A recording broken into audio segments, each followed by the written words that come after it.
नमस्कार मंडळी. हाय, हॅलो, मी शर्वरी आणि हा थोडासा अर्जंट आणि क्विक असा पटकन शॉर्ट तुमच्याबरोबर शेअर करते ते ह्याच्यासाठी की आत्ता तुम्ही स्क्रीनवरती जे थंबनेल बघताय तो व्हिडिओ मी काल संध्याकाळी अपलोड केला होता आणि त्याच्यावरती मला ज्या कमेंट्स आलेल्या आहेत तर त्यांना पर्सनली तर मी प्रत्येकाला कमेंट्सना उत्तर तिथे देणारच आहे. पण म्हणलं की एक व्हिडिओतून आपण कसं एकमेकांच्या समोर असल्यासारखं एकमेकांशी बोलल्यासारखं होतं म्हणून मला प्रत्यक्ष पण हा व्हिडिओ करावं असं एक वाटलं.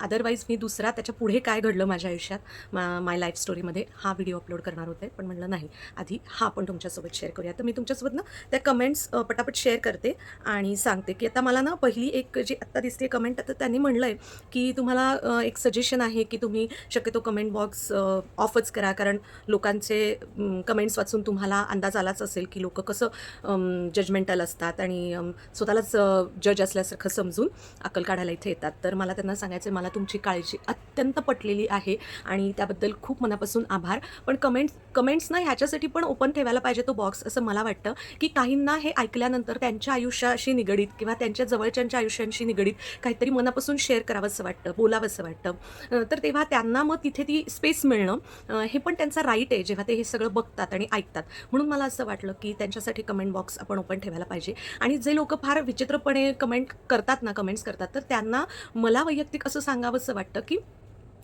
ज्यांना माझ्यासारख्या लोकांना ज्यांना पुढे जायचं आहे ना, त्यांना ह्याच्यातून काहीच फरक पडत नाही. उलट त्यांची मानसिकता कशी आहे ना, ते अख्ख्या समाजाला ते अशा प्लॅटफॉर्मवरती, सोशल मीडियावरती कमेंट्स करून त्यांची मानसिकता ते दाखवून देतात. आणि त्यामुळे आपल्यालाही कळतं की अरे बापरे! अशी पण माणसं आहेत का जगात? ठीक आहे, म्हणजे अशा लोकांपासून आपल्याला ना सावधान राहायला पाहिजे. त्याच्यामुळे आपण त्याला पॉझिटिव्हली जेवढं शक्य आहे तेवढं घेऊयात असं मला वाटतं. खूप जणांनी मला स्ट्राँग म्हणलं आहे, त्याबद्दल खूप खूप धन्यवाद. कारण अशा वेळेला व्हावं लागतं, इलाज नसतो तुमच्यासमोर काही. आणि जर तुम्ही स्ट्राँग राहिलात, स्वतःसाठी स्टँड घेतला, तरच तुम्ही त्यातून मार्ग काढून पुढे जाऊ शकता. आणि खूप जणांनी मला माझ्या पुढच्या आयुष्यासाठी खूप शुभेच्छा दिलेल्या आहेत, त्याबद्दलही मी मनापासून आभारी आहे. तुम्ही जर माझ्यापेक्षा वयाने मोठे असाल तर तुम्हाला अत्यंत माझा मनापासून नमस्कार. तुमचे आशीर्वाद माझ्या आणि माझ्या कुटुंबाच्या पाठीशी राहावेत अशी मी स्वामींचरणी प्रार्थना करते. आणि जर माझ्या बरोबरीचे असाल तर तुमच्या शुभेच्छा माझ्यासाठी एखाद्या बहीण भावंडाप्रमाणे किंवा मित्रमैत्रिणींप्रमाणे नक्कीच आहेत. आणि खूप जणांनी त्यांच्या अगदी जवळच्यांच्या मुलींच्या बाबतीतल्या वगैरे पण घटना इथे शेअर केलेल्या आहेत. तो कमेंट्समध्ये मोठ्या-मोठ्या कमेंट्स आहेत. ते वाचून मला इतकं वाईट वाटलंय की आपण निव्वळ फक्त म्हणतोय की स्त्रीला पुरुषांच्या समान वागणूक, कायदे आहेत, पण ॲक्च्युअली समाजात लोकं कशी वागणूक देत आहेत, काय पद्धतीने. मी पुढे पण माझ्या आयुष्यात हे घडल्यानंतर लोकांचे माझ्याबद्दल काय अप्रोच होते ना, लोकांनी मला आणि माझ्या कुटुंबाला कसं वागवलं ना, हे पण मी तुम्हाला सांगणार आहे. सो तुम्ही बघत राहा माझा चॅनल. मी तुमच्यासोबत सगळ्या गोष्टी मनमोकळेपणाने शेअर करायचं आता ठरवलं आहे, तर शेअर जरूर करणार आहे. आणि काही जणांनी विचारलं होतं की त्यांचं नाव नाही सांगितलं का वगैरे. तर हे बघा, आता ते सोडून मी खूप पुढे आले. म्हणजे माझ्या ह्या संसारात पण मी आता 10-11 वर्ष पुढे आलेली आहे.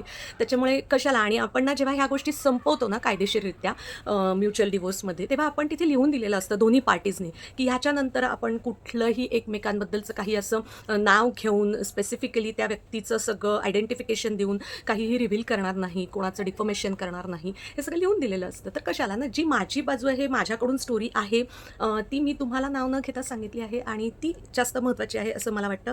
त्यानंतर एकांनी सांगितलं होतं, यू आर राईट, की मी ते मंगल कार्यालयाचं नाव वेगळं सांगितलं. ते तनिष्क नसून कनिष्क आहे. पण आता ऑफकोर्स एवढ्या सगळ्या घटनांनंतर विसरायला तर होतंच काही काही गोष्टी, आणि त्या विसरल्या पाहिजेत, त्याशिवाय आपण पुढे जाऊ शकत नाही. त्या मनाच्या एका कोपऱ्यात कुलूप लावून बंद कराव्या लागतात. आणि असं खूप खूप काही 2-3 तुरळक जरा विचित्र कमेंट्स आहेत. पण मी परत तेच सांगेन की मी अजिबात ते डिलीट आत्ता तरी नाही करणार आहे, जोपर्यंत माझ्या इकडे काही मला ट्रिगर होत नाही. आणि मला ते ट्रिगर व्हायला फार वेळ लागतो, त्यामुळे लगेच होत नाही. ह्या सगळ्या प्रसंगांमधूनच मी हे शिकली आहे. अदरवाईज मी आधी खूप शॉर्ट टेम्पर्ड व्यक्ती होते.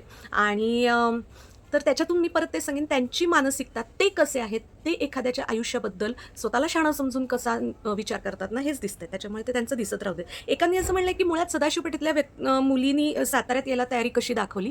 तर मला त्यांनी जर नीट माझी स्टोरी ऐकली असेल तर त्यांना मला हेच सांगायचं आहे की त्यांचं मुळात स्वतःचं घर तिकडे साताऱ्यामध्ये होतं आणि त्याचे आईवडील वगैरे तिथे राहत होते. पण त्याची फिरतीची बदली होती. तो बँकेत होता आणि त्याची फिरतीची बदली होती. आणि त्यावेळेला जेव्हा आमची भेट झाली तेव्हा तो नुकताच ठाण्यामध्ये बदली होऊन आला होता. आणि जनरली असं असतं की बदली झाल्यानंतर 2-3 वर्ष किंवा कधी-कधी 5 वर्षसुद्धा त्याच शहरांमधल्या वेगवेगळ्या ब्रँचेसना वगैरे बदली होत असते.